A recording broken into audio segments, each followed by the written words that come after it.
¿Qué es la propiedad intelectual? Es una parte del derecho que protege las creaciones intelectuales humanas, las cuales son producto del esfuerzo creativo que hace una persona y son, por esencia, intangibles e inmateriales. Es decir, las creaciones intelectuales no pueden ser percibidas por los órganos de los sentidos, son intangibles. Por esa razón, nadie ha saludado a una marca y nadie le ha dado la mano a una patente, son inmateriales. En algunos casos, las creaciones intelectuales humanas, para existir, se tienen que plasmar en medios materiales, pero no por ello dejan de ser intangibles. Por ejemplo, escritos, canciones, videos, imágenes, software, diseños industriales, recetas secretas, fórmulas, inventos y todo tipo de creaciones intelectuales que sean el resultado de un aporte creativo de una persona y que cumplan ciertos requisitos, pueden ser protegidas por la propiedad intelectual.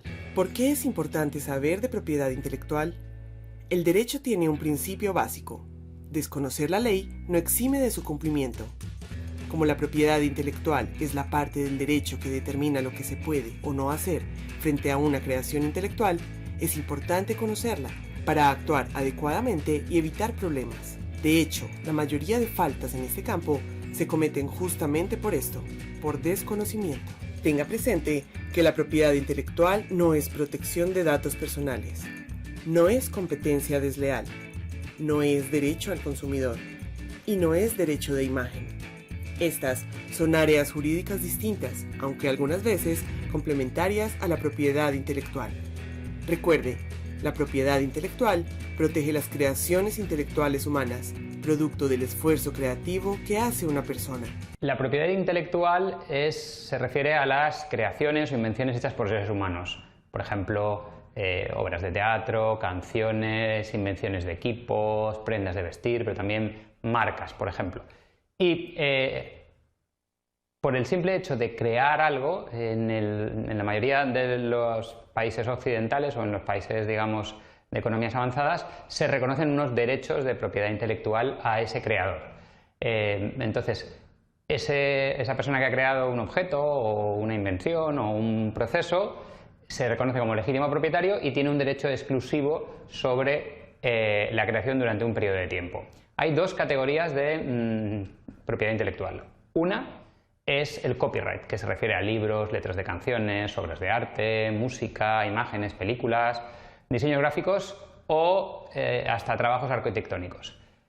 También en esta categoría se incluye el software, pero la protección es distinta en Europa, donde solo se protege el código, un código determinado, de en Estados Unidos, donde también se protegen los elementos no literales, como por ejemplo la estructura, la organización, etc. Por otro lado está la propiedad industrial, que se refiere a objetos y a procesos industriales, que se protege de otra manera. Bien, ¿por qué se protegen las obras? ¿Por qué hay unos derechos de propiedad intelectual? Para incentivar el que la gente cree más.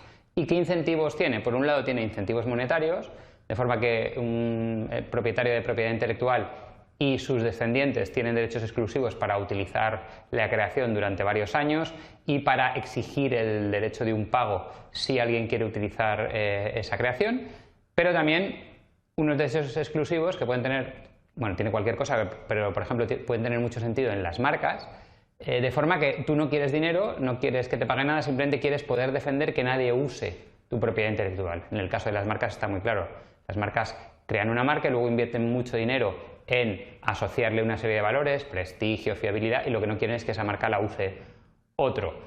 Si no hubiera esta protección intelectual, pues lo que pasaría es que la gente y las empresas crearían menos, con lo cual se ralentizaría el crecimiento económico e incluso el progreso de la humanidad, porque cualquiera que haya creado sabe que la creación es un proceso muy intensivo en recursos.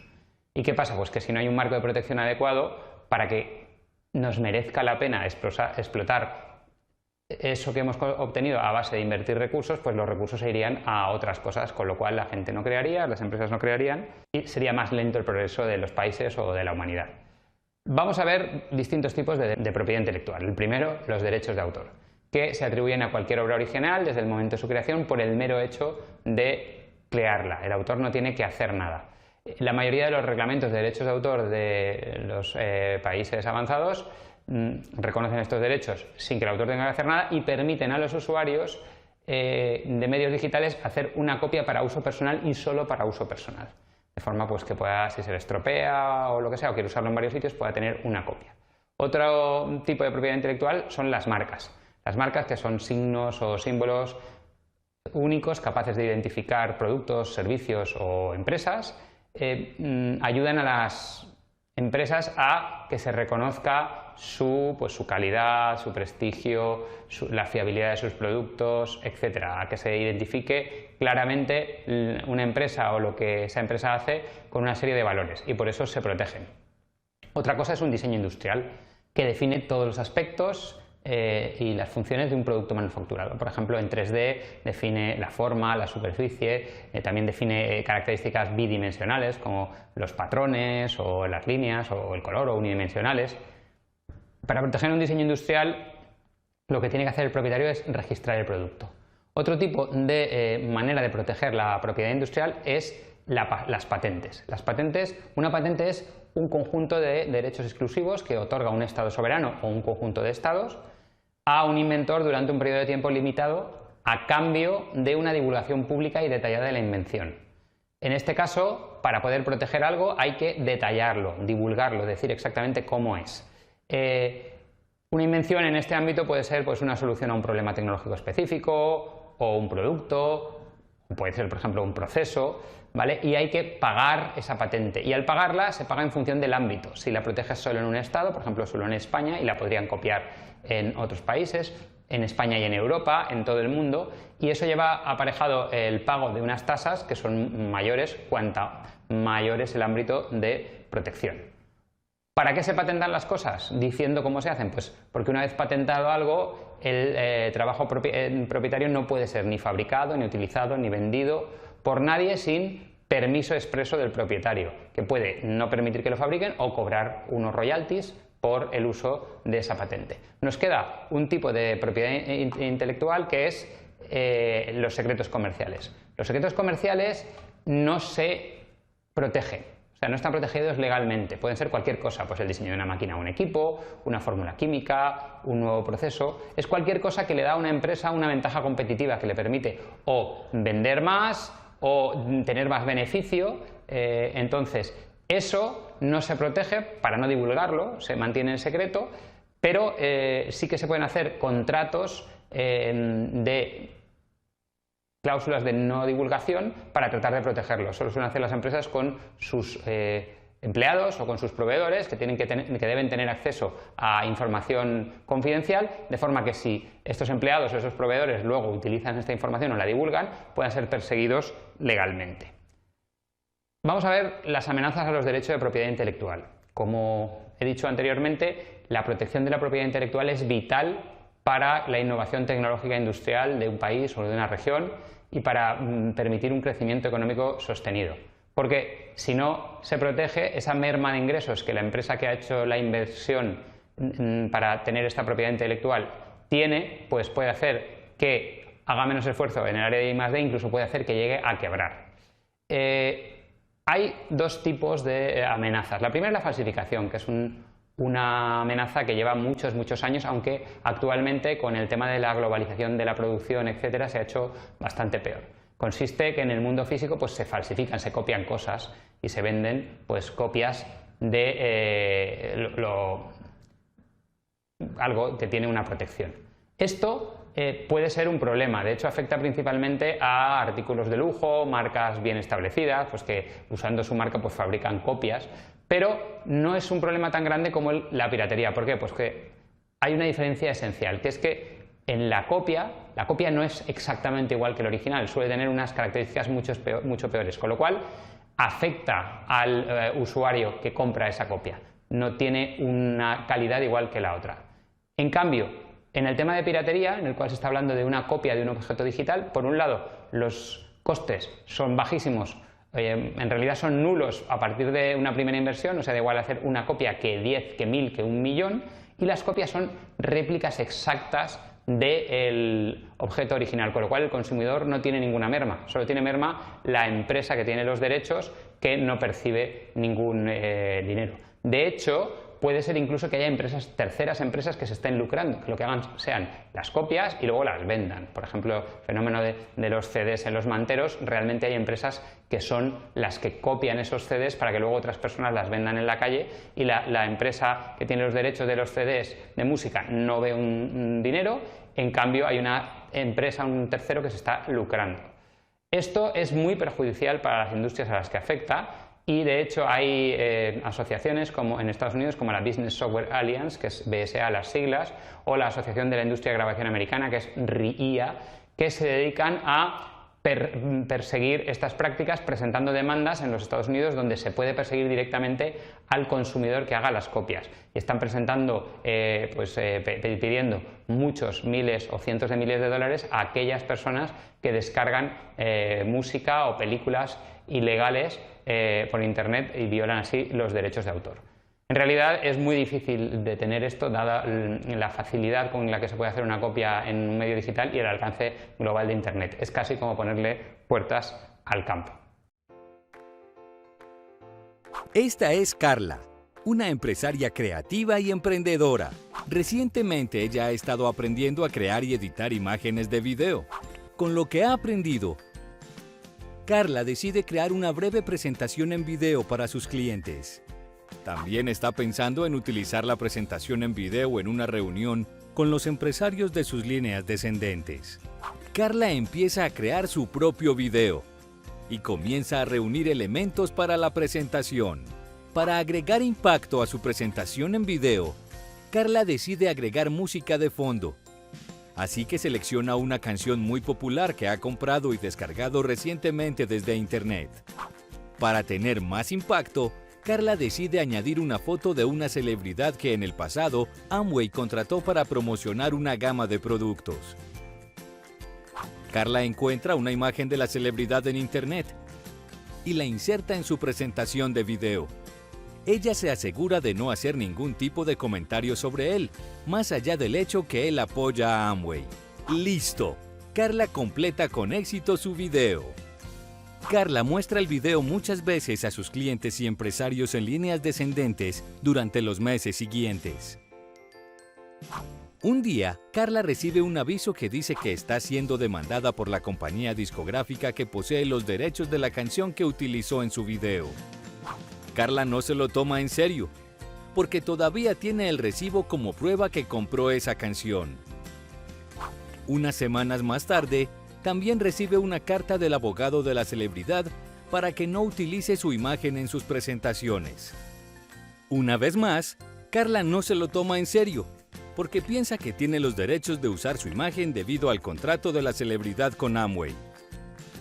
¿Cuáles principios comerciales se incumplieron? ¿Cuáles son las consecuencias? ¿Cómo se benefician tú y Amway cuando se respetan estos principios? Vamos a explorar.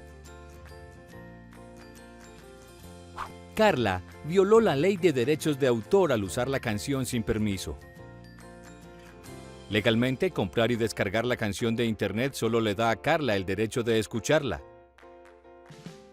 Se requieren licencias adicionales si desea usar la canción en su video. Carla no tenía el derecho de utilizar la imagen de la celebridad solo porque estuvo contratado por Amway para un trabajo en particular. Y la imagen que ha tomado de internet está probablemente protegida por los derechos de autor, y ella debe obtener el permiso del propietario de esta imagen. Cualquier contenido, incluido el contenido en internet, es propiedad intelectual de alguna otra persona.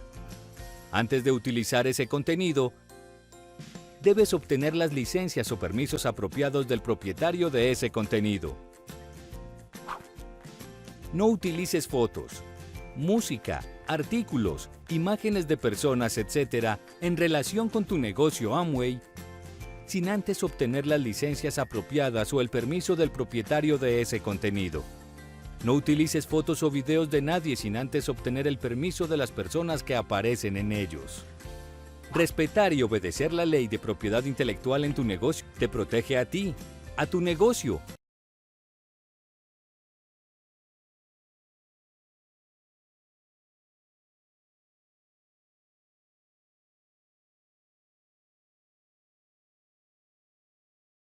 ¿qué es lo que piensas cuando escuchas la palabra líder?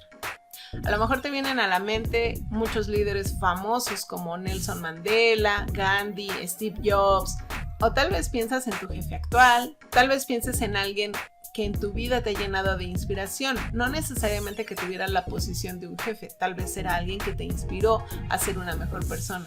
Incluso puede ser que pienses en ti. El liderazgo se puede interpretar de muchas maneras. Sin embargo, ¿sabes que encontrar un verdadero líder es como encontrar una aguja en un pajar? La idea de convertirte en un líder es algo que puede entusiasmar a muchas personas, tal vez porque piensan en que van a tener una posición de poder, o que les gusta el control, o tal vez lo que están buscando es cierto estatus, mejorar posición económica, tener reconocimiento, tener riquezas, pero los verdaderos líderes son aquellas personas que no piensan en sí mismos. Son personas que ven el liderazgo como un servicio hacia los demás, que ven en ellos la responsabilidad de guiar a los demás, de inspirarlos y hacerlos mejores personas. Es por ello que mi definición favorita de liderazgo es la capacidad de lograr objetivos valiosos a través de guiar y desarrollar talento. Los líderes que más me han inspirado son aquellos que no solo se esfuerzan en ser mejores personas, sino que impulsan a otros a convertirse en la mejor versión de sí mismos. No todos los que desean ser líderes están dispuestos a ver más allá de su beneficio personal, porque requiere de mucho compromiso y responsabilidad. Para ser un líder exitoso no necesitas un don especial o un carisma irresistible. Necesitas de mucha decisión, de constancia y compromiso. Y tienes que tener esa pasión por trascender, por dejar huella, por hacer que los demás te vean como alguien que es inspirador. Y necesitas demostrar compromiso con tu desarrollo de manera permanente. Un líder está constantemente reinventándose. Ser un líder exitoso es algo que se aprende todos los días. Lo que te funciona ayer no te va a funcionar hoy, y lo que te funciona hoy no te va a funcionar mañana. El mundo está en constante cambio y como líderes tenemos que estar atentos a esos cambios, adaptarnos de manera ágil y ayudar a nuestros equipos a alcanzar sus metas incluso en los tiempos más adversos. Liderazgo es influencia. John Maxwell. Estoy segura que has escuchado el término liderazgo en la escuela, trabajo, grupos sociales, reuniones y actos protocolarios. Pero, ¿qué es el liderazgo? El liderazgo se puede definir como un conjunto de habilidades y destrezas de una persona que se distingue del resto de un grupo y que es conocido como un líder. Liderazgo es una influencia que se ejerce sobre un grupo de personas a través de ciertas características que permiten crear un ambiente de incentivación donde las personas trabajan motivadas, entusiasmadas, comprometidas y por un objetivo en común. Imagina, ¿qué sería de un salón de clases, empresa, negocio, familia o grupo social sin un liderazgo? Es como un barco sin timón, un mapa sin brújula o un auto sin volante. El liderazgo es un arte valioso que destaca ciudades, movimientos sociales, países, empresas, grupos sociales y familias enteras. Un ejemplo de liderazgo que podemos mencionar por su trascendencia y reconocimiento es el de Gandhi, quien fue un líder popular y admirado.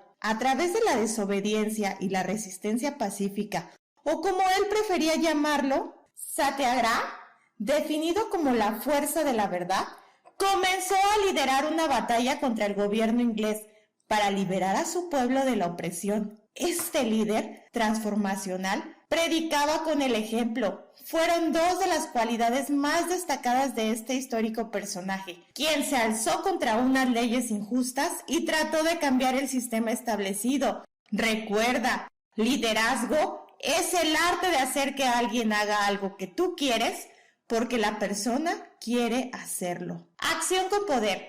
1. Identifica cuáles son los grupos donde tú ejerces liderazgo actualmente todos los días. 2. Identifica 3 formas en las que puedes mejorar ese liderazgo. 3.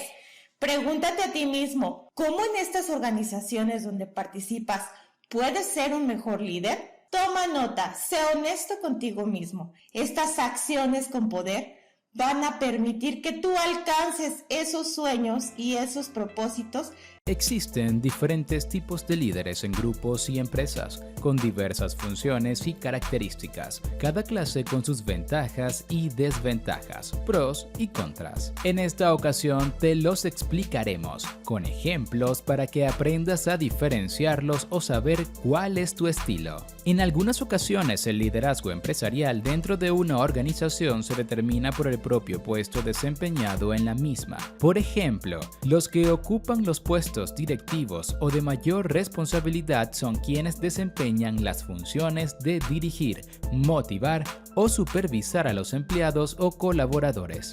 Pero eso no siempre es así. En otras ocasiones, los líderes aparecen informalmente e influyen de este modo en otros miembros que forman parte de la organización. Por tanto, el líder no tiene por qué determinarlo un puesto de alta dirección, puede haber jefes y líderes. Podríamos definir el liderazgo como la manera en la que se influye en los empleados para que, voluntariamente, persigan los objetivos de la organización. Se trata de un proceso en el que una persona ejerce influencia social para cambiar el comportamiento de otras personas, haciendo que se esfuercen más para conseguir un objetivo. El liderazgo no está relacionado con títulos académicos, posiciones laborales o estilos de gestión. De forma sencilla, un líder es alguien con seguidores y que puede ejercer influencia sobre otras personas. Ahora ya sabemos qué es un líder. Pero, ¿qué tipos hay? Vamos a verlos. Liderazgo autocrático o autoritario. Uno de los tipos de liderazgo que pueden darse dentro de la organización es el liderazgo autocrático o autoritario. Esta clase de líder tiene centralizada la autoridad, limitando la participación de los empleados y tomando las decisiones unilateralmente. Además, espera obediencia de sus seguidores y ejerce el poder sobre ellos a través de recompensas y castigos. El líder autocrático, dado que toma decisiones y ostenta el poder de manera unilateral, es quien decide todos los aspectos de la organización, los objetivos, los procedimientos, metas de trabajo, etc. Ejemplos reales de líderes autocráticos son Adolf Hitler, Napoleón Bonaparte, Gengis Khan o Donald Trump. Liderazgo democrático o participativo. En el liderazgo democrático, el líder tiende a involucrar a los empleados de rango inferior en la toma de decisiones. Además, es él quien los alienta a que participen a la hora de decidir acerca de los procedimientos, objetivos, metas de trabajo, etc. Sin embargo, debemos destacar que es él quien toma también la última decisión o quien tiene la última palabra en la misma. Ello no quiere decir que tome las decisiones unilateralmente o sin tener en cuenta al resto del equipo. De este modo, tiende a invitar a los demás a que participen en la toma de decisiones, lo que hace que los miembros desarrollen sus capacidades y habilidades, se sientan parte del equipo y estén más satisfechos en el trabajo. Al sentirse parte del grupo, los miembros del equipo trabajan más duro. Es un tipo de liderazgo que, al tomar en cuenta a todos los miembros, puede llevar más tiempo. Sin embargo, se logran grandes resultados. Si es necesario un trabajo en equipo y se necesita la calidad por encima de todo, este es un estilo ideal. El líder participativo utiliza la consulta a los miembros del equipo a la hora de delegar. Ello no significa que delegue las decisiones en otros, pero sí que escucha otras ideas y en la medida en que es posible acepta contribuciones ajenas. Ejemplos reales de líderes democráticos: Obama, Nelson Mandela, Abraham Lincoln, George Washington, John F. Kennedy. Liderazgo liberal. Este tipo de líder es el que ofrece libertad absoluta a la hora de actuar a los integrantes de la organización, de modo que se mantiene al margen y no interviene. En este caso, el líder deja a los miembros del grupo que trabajen libremente sin rendir cuentas. Puede resultar efectivo cuando los propios miembros del equipo tienen mucha experiencia o, por ejemplo, tienen mucha iniciativa a la hora de llevar proyectos adelante. El líder liberal, a diferencia del participativo, sí que delega las decisiones en sus seguidores, quienes asumen la responsabilidad. Ejemplos reales de líderes liberales: Andrew Mellon, Herbert Hoover, Warren Buffett y la reina Victoria. Liderazgo burocrático. El liderazgo burocrático es aquel que se asegura que sus colaboradores a cargo sigan al pie de la letra las reglas marcadas. Esta clase de liderazgo es apropiado en algunas circunstancias. Por ejemplo, cuando en el trabajo encontramos riesgos de seguridad, los operarios trabajan con maquinaria peligrosa o con sustancias tóxicas, por ejemplo. El líder se asegura de que todo lo que hacen es preciso y necesario. Podríamos decir que el líder burocrático tiene una hoja de actuación bajo la que se rige en el trabajo. Siguiéndola, no tiene en cuenta nada diferente y no pueden cambiarse las cosas, debiéndose hacer de la forma marcada. Cuando surgen cosas no contempladas, el líder burocrático tendrá preparada de antemano la solución. No es un líder empático. No le preocupa la motivación de los miembros de su equipo ni tampoco el desarrollo personal de estos. Como ya hemos comentado, podría ser útil en aquellos casos en los que el trabajo es peligroso y este tipo de liderazgo puede reportar ciertos beneficios. Ejemplos reales de líderes burocráticos: Winston Churchill, Colin Powell, Alfred P. Sloan. Liderazgo carismático. Los líderes carismáticos inspiran a sus seguidores o equipos a conseguir metas y a trabajar con visiones inspiradoras. Sin embargo, presentan algunos problemas. Por ejemplo, este tipo de líder tiende a confiar en sí mismo por encima de los miembros de su equipo, de modo que el éxito parece estar marcado por la presencia del líder. Es algo comprometido, porque si el líder abandona, los proyectos o la propia empresa podrían verse afectados. Es un líder innato que atrae a las personas, que genera entusiasmo y satisfacción en los miembros, tanto que puede llegar a ser la persona sin la que las cosas no salgan adelante. Ejemplos reales de líderes carismáticos: Steve Jobs, Elon Musk, Martin Luther King Jr., Madre Teresa, Papa Juan Pablo II, Jack Welch. Liderazgo natural.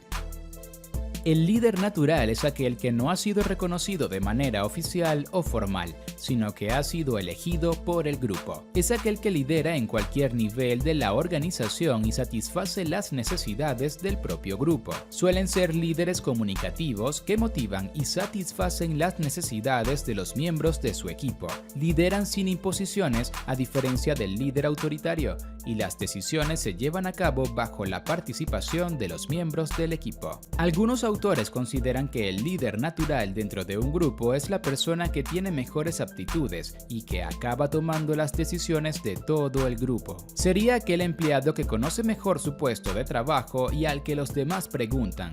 Además, esta clase de líder es una persona que comprende al resto del grupo, conoce las fortalezas y los puntos débiles de sus miembros y desarrolla relaciones personales. Por tanto, para el líder natural no es suficiente conocer bien su trabajo, sino que tiene que tener también habilidades sociales. Ejemplos reales de líderes naturales: Cristiano Ronaldo, Michael Jordan, LeBron James.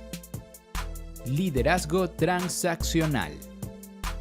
Este tipo de líder implica que sus seguidores o miembros de su equipo lo obedezcan. Ellos reciben un pago a cambio del esfuerzo y las tareas que realizan. Todo ello implica que el líder dirige y puede castigar a aquellos que no realicen el trabajo de la manera deseada. Para ello, se aseguran de que los miembros del grupo cumplan con las tareas propuestas a través de incentivos externos. Esto es, de premios y de castigos. No pretenden cambiar las cosas, buscan más bien la estabilidad. Establecen unas metas u objetivos que comunican a los seguidores, a quienes les especifican también las recompensas y los castigos derivados de su trabajo. Es un tipo de liderazgo óptimo cuando se quiere alcanzar un determinado objetivo de una manera específica. Se centran en la eficiencia de una actividad, de ahí que sea apropiado en situaciones en las que los procedimientos ya están establecidos y no se buscan cambios. Este tipo de liderazgo busca ser una motivación extrínseca para los empleados. Son líderes que aceptan la estructura y la cultura propia de la organización en la que se desenvuelven y suelen estar orientados a la tarea. Ejemplos reales de líderes transaccionales: Bill Gates, Norman Schwarzkopf, Vince Lombardi, Howard Schultz. Liderazgo transformacional. El liderazgo transformacional es aquel que motiva e inspira a los miembros permanentemente. Son entusiastas y así lo transmiten. Buscan nuevas iniciativas y aportan valor. Es similar en algunas características al líder carismático, dado que transmite valor, confianza y entusiasmo a los miembros de su equipo. Sin embargo, a diferencia, el líder transformacional pone por encima de su beneficio personal el del grupo. Es un líder que cumple con los objetivos que se ha marcado la organización, pero en vez de quedarse ahí propone nuevas ideas a todo lo ya alcanzado. No busca la estabilidad, sino el cambio. Implementa nuevas ideas. Promueve en sus seguidores la estimulación, promoviendo nuevas ideas creativas e innovadoras a la hora de resolver problemas. Son líderes capaces de cambiar una organización, así como las expectativas y motivaciones de los miembros que la conforman. En este tipo de liderazgo, tanto el líder como los seguidores trabajan juntos en un estadio superior, el grupo por encima del individuo. Esta clase de líder es respetado y se ha ganado la confianza y la admiración de los miembros, dado que les anima a hacer las cosas de modos distintos, a buscar nuevas oportunidades. Utiliza la comunicación abierta, de manera individual y colectiva, con todos sus miembros, compartiendo así nuevas ideas. Las características del líder transformacional podrían resumirse en las siguientes. Son líderes con carisma. Sus seguidores se identifican con ellos y pretenden imitarlos.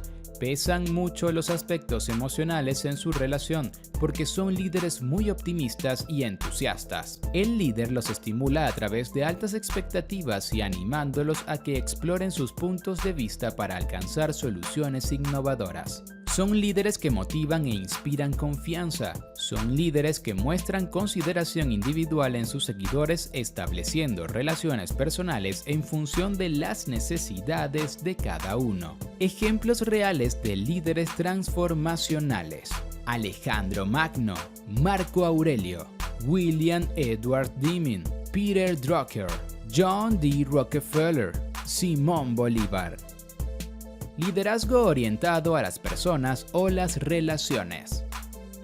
El líder que está orientado a las personas se centra en organizar, apoyar y desarrollar personalmente a los miembros que forman parte de su equipo. Son más participativos, suelen fomentar su participación y tienen en cuenta a los que están a su alrededor. Se inició como una dimensión de liderazgo opuesta al liderazgo orientado a la tarea. Sin embargo, podemos encontrar líderes que se encuentran orientados tanto a las personas o las relaciones como a las tareas. El líder orientado a las personas tiene en cuenta los sentimientos de los seguidores, los ayuda en sus problemas personales y es amistoso y cercano. Se trata de un líder centrado en la generación de respeto y confianza mutua, y se interesa por las necesidades y deseos de los miembros de su grupo. Los miembros de grupos con un líder orientado a las personas suelen ser trabajadores más satisfechos, que faltan menos al trabajo, es decir, presentan menor absentismo laboral y además también producen menos quejas en el trabajo.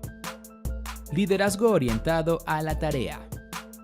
Los líderes orientados a las tareas se centran en la propia tarea, en que se alcancen los objetivos y el trabajo esté bien hecho. En ocasiones, si el líder se centra exclusivamente en la tarea y descuida la orientación a las personas o las relaciones, puede tender a ser autocrático o autoritario. Es un tipo de liderazgo que se enfoca en definir cuáles son los objetivos, las metas, los roles necesarios para poder alcanzarlos y ordena, planifica, organiza y controla para poder alcanzar dichos objetivos. líderes. Son líderes que no se centran en el bienestar y satisfacción de los miembros de sus equipos, dado que lo que importa es la productividad y el alcance de los objetivos. No se centran en la motivación de los miembros del equipo. Esta clase de liderazgo es efectiva cuando una empresa o grupo tiene que conseguir unos objetivos de forma importante, en un corto plazo de tiempo o con barreras difíciles de superar. Por el contrario, si se mantiene durante largos periodos de tiempo, los empleados pueden cansarse, sentir malestar por no desarrollar relaciones personales y abandonar el trabajo.